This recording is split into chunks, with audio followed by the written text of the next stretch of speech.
Buenos días, hermanos, y feliz Navidad a todos. Antes de entrar en la reflexión sobre el misterio de la Navidad, me van a permitir que les comente o comparta con ustedes una anécdota personal que me sucedió hace muchos años, cuando yo podía presumir de ser un cura joven todavía.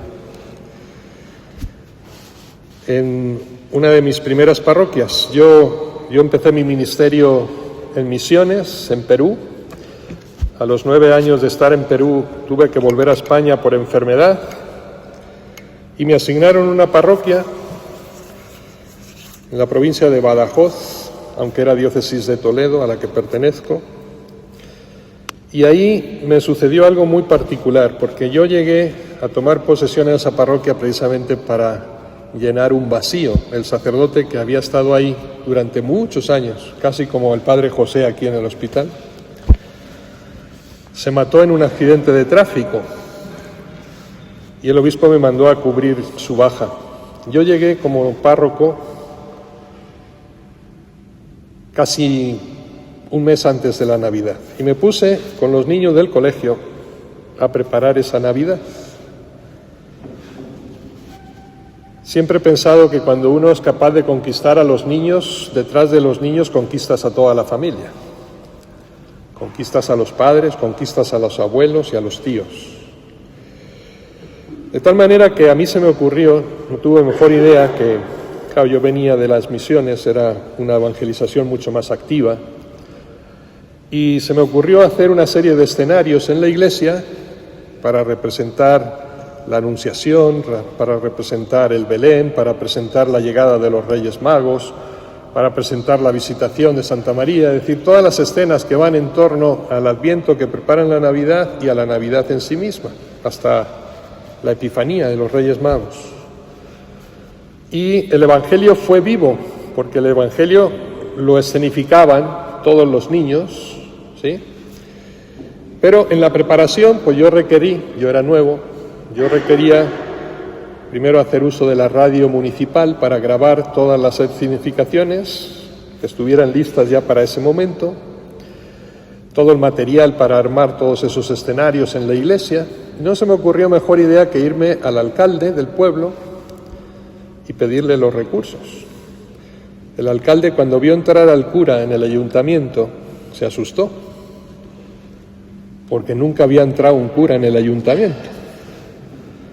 A mí me recordó ese momento, no sé si ustedes conocen a don Camilo y don Pepone, las famosas obras de las novelas de Giovanni Guaraschi, espectaculares, esa Italia de entreguerras, ¿no? En Emilia-Romagna, el cura tradicional con su sotana y su teja y el alcalde comunista y el litigio permanente entre ambos. El caso es que entablé una conversación con el alcalde. Guardamos una buena relación hasta ahora. Y él, sorprendido, dice, bueno, ¿qué se le ofrece a usted? Digo, pues quiero que me ayude a preparar la Navidad con los niños. Y se ofreció. Y empezamos a hablar, empezamos a tratarnos, él con su ideología comunista, yo con mi fe y con el Evangelio en la mano, pero con mucho respeto mutuo. ¿Y cuál es la anécdota? Que el día de Navidad, la noche de Nochebuena, le vi entrar a la iglesia, escondido ahí detrás de una columna como para que nadie se diera cuenta de su presencia, pero ahí estaba. Todos esos racionamientos confusos, esas contradicciones de una ideología fallida, pero esa salida hacia el encuentro de algo que en el fondo era una añoranza de su pasado, de su niñez, cuando él había sido niño y había estado en esa iglesia y había recibido el bautizo y la primera comunión y se había acercado a Dios y había vivido esa experiencia de familia, de solidaridad, de encuentro, precisamente a la sombra del niño que nace, dándonos nuevas esperanzas. Seguro que solamente con sus dudas estaba ahí presente, pero ahí estaba. Y yo describí ese día, que he recordado siempre a lo largo de mi ministerio, como una oveja más en el Belén. Una oveja más en el Belén. Claro, cuando uno lo ve a la distancia, yo me sentía entonces como un pastor más en el Belén, con la carga más preciosa sobre mis hombros, es decir, arrastrar a esas personas que se habían mantenido lejos de Dios por circunstancias adversas, distintas, pero que al final, cuando tú le das simplemente ese empujoncito, al final terminan acercándose a Dios, quizás avergonzados por su propia vida o por ese complejo público, pero buscando algo más de lo que el mundo les estaba ofreciendo. El Papa Francisco, recuerdo que nos pedía en uno de sus documentos ser pastores con olor a oveja. Y a ustedes les decía, sean ovejas con olor a pastor. Y esto es lo hermoso de la Navidad, que nos une, ¿no?, en torno a ese pesebre, como pastores, como nuevos pastores del siglo XXI, o como nuevas ovejas que se acercan a encontrar esa luz que solamente puede llegar de Dios. Una oveja más en el Belén, cargando, ¿no?, sobre los hombros de este pastor, este pobre pastor, pero al final generando esa alegría del niño Dios, de vernos a todos acercarnos como un don personal, como un gran regalo que nos presentamos ante Él. Nosotros que nos habituamos hoy a dar regalos y a encender luces, piensen siempre que el mejor regalo que Dios quiere es nuestra propia vida y nuestra presencia unidos ante Él. Fíjense, y voy a seguir un poquito mi discurso disruptivo de anoche, el texto de Lucas que acabamos de escuchar, donde se narra el nacimiento de Dios, el evento más importante en la historia de la humanidad, en todos los siglos, se reduce en 3 líneas. 3 líneas. Y sucedió que mientras estaban allí, se le cumplieron los días del alumbramiento y dio a luz a su hijo primogénito, lo envolvió en pañales y lo acostó en un pesebre porque no había sitio para ellos en la posada.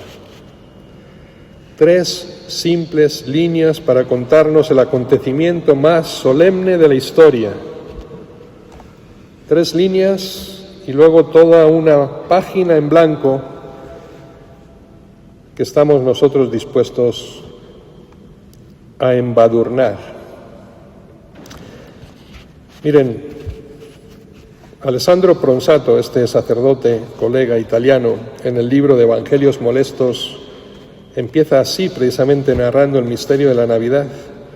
3 líneas realmente molestas, porque si disipamos la tupida niebla del sentimentalismo con la que los hemos rodeado este día, constituyen la condenación más despiadada de nuestra Navidad. No sé si alguna vez ustedes se han parado a pensar en las diferencias de aquella primera Navidad con nuestras Navidades, y si realmente representan lo que fue aquel primer acontecimiento. Es decir, 3 líneas que nosotros hemos escrito después, renglones y renglones de cursilería, de ficción, además de folclore y sobre todo de sentimentalismo. Y ahí está nuestra Navidad, que parece más un pretexto para vestir de color nuestra religiosidad a veces vacía. Y me pregunto a mí mismo, quiero que se pregunten ustedes, ¿no creen seriamente que hemos deshecho la Navidad? ¿Que hemos saboteado la pura sencillez de aquellas 3 líneas? Hemos profanado el silencio, condición indispensable para que la palabra baje a la tierra. Y lo hemos roto porque resultaba demasiado molesto, demasiado incómodo. Es un silencio en el que Dios habla, conmueve y compromete. Destapando ruidosamente millones de botellas, como haríamos seguramente anoche, reunidos en familia, cosa que está muy bien por otra parte, ¿no?, que sea un momento de encuentro, pero en el que creo que muchas veces, o en muchos de los casos, le hemos robado a Jesús su protagonismo, porque es a Él a quien celebramos. Miren, es un texto descriptivo el que podemos leer en el capítulo 18 de la sabiduría, del libro de la sabiduría, casi como palabras proféticas. Dice: cuando un sosegado silencio todo lo envolvía y la noche se encontraba en la mitad de su carrera, tu palabra omnipotente, cual implacable guerrero, saltó del cielo desde el trono real en medio de una tierra condenada al exterminio. Nuestra Navidad inútil. Perdonen por la expresión. Hay muchos sinónimos para describir esa palabra: inutilidad, ineficacia, infructuosa, vana, inerme, vacía, ruca. Lo acostó en un pesebre porque no había sitio para ellos en la posada. Solo esa frase, la primera frase, ya debería de cuestionarnos drásticamente, porque igual que no hubo sitio para ellos en aquel momento, hoy falta mucho sitio para Dios en el mundo. Puertas cerradas, el hombre en su fortaleza de egoísmo. Quizá nosotros le dejamos entrar a nuestra vida, a nuestro hogar, a nuestra familia. Seguramente todos hicimos nuestro nacimiento, nuestro Belén en el hogar. Pero le dejamos entrar porque en el fondo somos más educados. Pero conseguimos que su presencia nos resulte inocua, porque no nos afecta. Más bien lo hemos puesto como un adorno. Y así inutilizamos la Navidad, con una conducta, yo diría que incluso a veces más detectable que incluso aquellos que lo dejaron fuera, porque fueron más coherentes. ¿Y esto por qué? Porque Él viene a traernos la luz. Así lo dice el profeta Isaías, así nos lo narra también el Evangelio de San Juan. Un pueblo que caminaba en las tinieblas vio una luz intensa. Sobre los que vivían en tierras de sombra brilló una gran luz. Pero yo siento que hoy esa luz molesta al mundo. Es una luz indiscreta, fastidiosa, provocativa, que deja en evidencia precisamente todas nuestras carencias y miserias. Y nosotros como niños nos cubrimos los ojos con las manos para defendernos precisamente de esa luz que nos ciega y que emana de esa cueva de Belén. Jesús viene también no solamente a traer luz, sino a llenarnos de alegría. No temáis, pues os anuncio una gran alegría, dice el ángel a los pastores. Alegría porque ahora sabemos que hay un Dios que piensa en el hombre, que baja hasta el hombre, que se hace él mismo hombre, que se hace caminante con nosotros, compartiendo nuestra miseria, haciéndose él mismo misericordia. Alegría porque se nos da una nueva posibilidad. Dios se hace hombre para que nosotros, los hombres, podamos llegar a ser dioses. Pero nos negamos a vivir en esa felicidad. Y consideramos a Dios un aguafiestas. Preferimos celebrar muchas veces la Navidad yéndonos de vacaciones en un crucero, yéndonos a la playa o yéndonos al antro. Es la tendencia del mundo moderno. Y Jesús nos trae sus dones. Mejor habría que decir que Él mismo se hace don para nosotros, se hace regalo. Pero estamos tan ocupados llenando nuestras manos de regalos para los demás, regalos muchas veces insignificantes, que olvidamos lo fundamental. Ahogamos el don con mayúscula, que es Dios con nosotros, con montañas de papeles de color y de envoltorios vacíos. Y así hemos conseguido inutilizar la Navidad, la verdadera Navidad. La pregunta que debemos hacernos ahora es: ¿podremos cambiar esto? ¿Podremos volver al origen? Yo creo que sí. La pregunta más intensa es ¿cómo lo haremos? Debemos convertirnos nosotros en luz, dejando que su luz nos penetre y nos transforme para ser luz para los demás.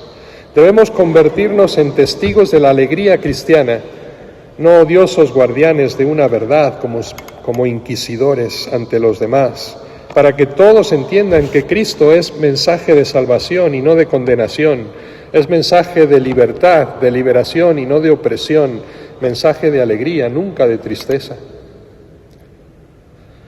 Dios no pide nada nunca y nos lo da todo. Esta es la realidad. Convertirnos en luz, convertirnos en testigos de alegría y sobre todo convertirnos nosotros mismos en un don, en un regalo. Todos hacemos regalos en Navidad. Quizá es la actitud más fácil, más cómoda, demasiado cómodo. Pero nosotros tenemos el deber de convertirnos en regalo para todos, ser un don para los demás. Debemos de sentirnos verdaderamente deudores con todos. Tenemos una hipoteca social que pagar. Esa es la Navidad que nos revela Cristo, Él que lo ha dado todo por nosotros, haciéndose niño en ese portal de Belén. Nos está pidiendo hoy que también seamos capaces de darlo todo por nuestros hermanos. Que así sea.